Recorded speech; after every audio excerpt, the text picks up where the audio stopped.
Telangana CM Revanth Reddy ఢిల్లీలో ఇవాళ బిజీగా ఉండనున్నారు.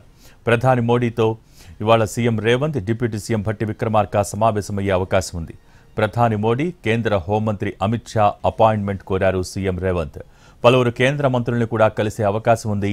కేంద్ర ప్రభుత్వం బడ్జెట్పై కసరత్తు చేస్తూ ఉండడంతో ఇటీవల పలువురు కేంద్ర మంత్రుల్ని సీఎం రేవంత్, తెలంగాణ మంత్రులు కలిసి రాష్ట్రం తరపున విజ్ఞప్తులు చేశారు. ఇవాళ అపాయింట్మెంట్ ఇస్తే ప్రధాని మోడీ, కేంద్ర హోంమంత్రి అమిత్ షాతో సమావేశమై చర్చించనున్నారు.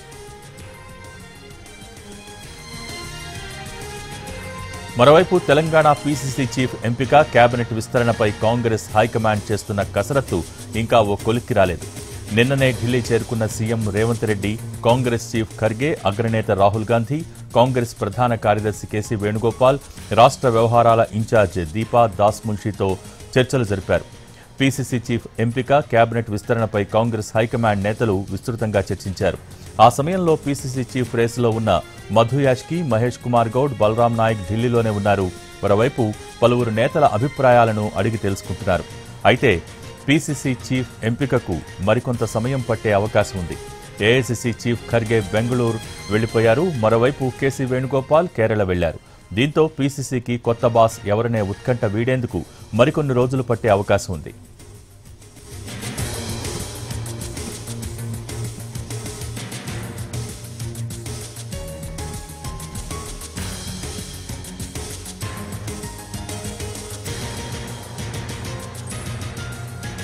తెలంగాణ సీఎం రేవంత్ రెడ్డి ఢిల్లీలో ఇవాళ బిజీగా ఉండనున్నారు. ప్రధాని మోడీతో ఇవాళ CM Revanth, deputy CM Bhatti Vikramarka సమావేశమయ్యే అవకాశం ఉంది. ప్రధాని మోడీ, కేంద్ర హోంమంత్రి అమిత్ షా అపాయింట్మెంట్ కోరారు సీఎం రేవంత్. పలువురు కేంద్ర మంత్రులను కూడా కలిసే అవకాశం ఉంది. కేంద్ర ప్రభుత్వం బడ్జెట్పై కసరత్తు చేస్తూ ఉండడంతో ఇటీవల పలువురు కేంద్ర మంత్రుల్ని సీఎం రేవంత్, తెలంగాణ మంత్రులు కలిసి రాష్ట్రం తరపున విజ్ఞప్తులు చేశారు. ఇవాళ అపాయింట్మెంట్ ఇస్తే ప్రధాని మోడీ, కేంద్ర హోంమంత్రి అమిత్ షాతో సమావేశమై చర్చించనున్నారు.